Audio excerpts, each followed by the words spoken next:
जय श्री कृष्णा। नमस्कार। हर हर महादेव। स्वागत है एक बार फिर से आपका मेरे इस चैनल ज्योतिष ललित गुरु में। इस चैनल को ज़्यादा से ज़्यादा लाइक करें, सब्सक्राइब करें, कमेंट करें और सभी को शेयर करें। आज की इस वीडियो में मैं आपको मंगला गौरी व्रत के बारे में बताऊंगा। मंगला गौरी व्रत क्या है, इसको किसको करना चाहिए, इसका करने से क्या लाभ होता है, यह मैं आपको बता रहा हूं। मंगला गौरी व्रत कुंडली के आधार पर करना ही बड़ा उचित होता है। जिस प्रकार कुंडली में ग्रह गोचर, मैं अभी आपको कुंडली भी बता के बताऊंगा एक चित्र के माध्यम से, उसके माध्यम से आपको समझाऊंगा। जिस प्रकार ग्रह गोचर होते हैं उस प्रकार से इस व्रत को करना बड़ा ही उचित होता है। वैसे इस व्रत को अमूमन किया ही जाता है, कोई भी कर सकता है, किंतु जिनको ग्रह गोचर की कुछ दिक्कत हो उनको करना बड़ा ही लाभदायक होता है। मंगला गौरी व्रत श्रावण मास के प्रथम मंगलवार के दिन शुरू किया जाता है। श्रावण मास का प्रथम मंगलवार होता है, उस दिन से इसको शुरू किया जाता है। जिस प्रकार इस महीने में, अगला महीना जो श्रावण मास का आएगा, इस महीने में 2024 की वर्ष में इस महीने की 23 जुलाई 2024 को प्रथम मंगलवार आएगा। इस दिन से इस व्रत को शुरू किया जाता है। वर्ष पर्यंत तक यह व्रत होता है।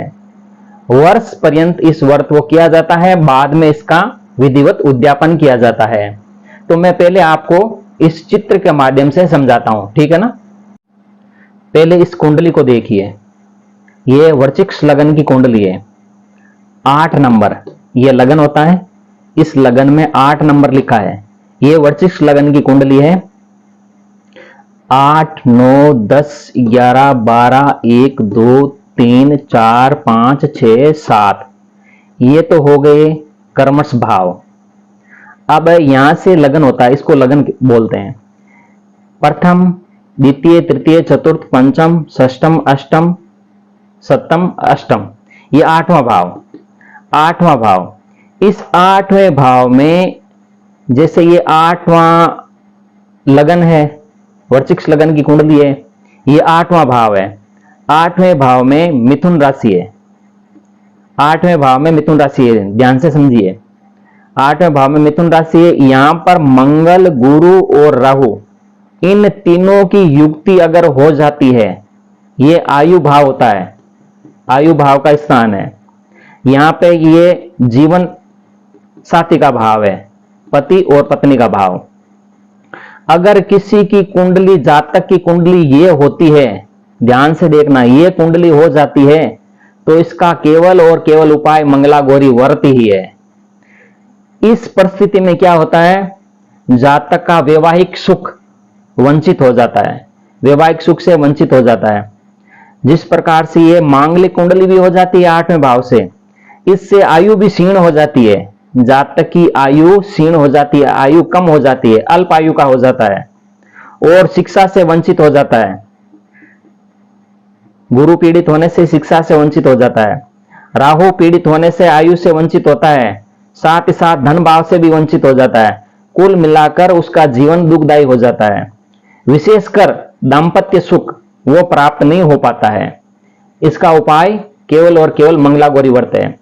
अब एक कुंडली और देखिए, ठीक है ना। दूसरी कुंडली मेष लगन की है। 1, 2, 3, 4, 5, 6, 7, 8, 9, 10, 11, 12 ये मेष लगन की कुंडली है। ये 8वां भाव है। मेष, किसी जातक की अगर मेष लगन की कुंडली हो और दाम्पत्य भाव में राहु बैठा हो और अष्टम भाव में मंगल, शुक्र और गुरु की युक्ति हो, तो उसका भी दाम्पत्य जीवन बड़ा कष्टकारी हो जाता है। वैवाहिक कार्य में बड़ा ही विलंब हो जाता है, विवाह होता ही भी नहीं है। अगर हो भी जाता है, किन्हीं ग्रह गोचरों की अच्छी परिस्थिति के कारण अगर विवाहिक सुख प्राप्त हो भी जाता है, किंतु आगे नहीं चल पाता है। साल 2 साल बाद में रिश्ता खत्म हो जाता है। इसी प्रकार राहु पीड़ित होने से, मंगल, शुक्र और गुरु की युक्ति होने से शिक्षा से वंचित हो जाता है और संतान की प्राप्ति में बड़ी ही मुश्किल हो जाती है।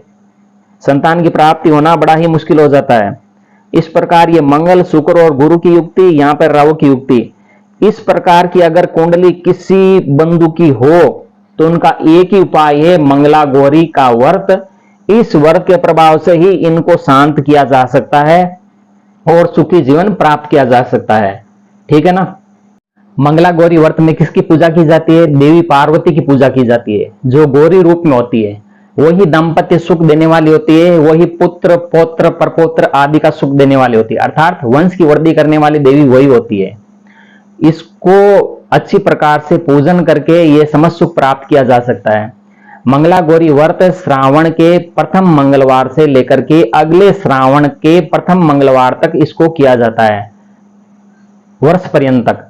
इसके बाद में अंतिम मंगलवार जो होता है अगले महीने अगले वर्ष का, उसमें विधिवत उसका उद्यापन किया जाता है, माता का अभिषेक किया जाता है और मंगलमय सामग्रियों से उसका पूजन किया जाता है।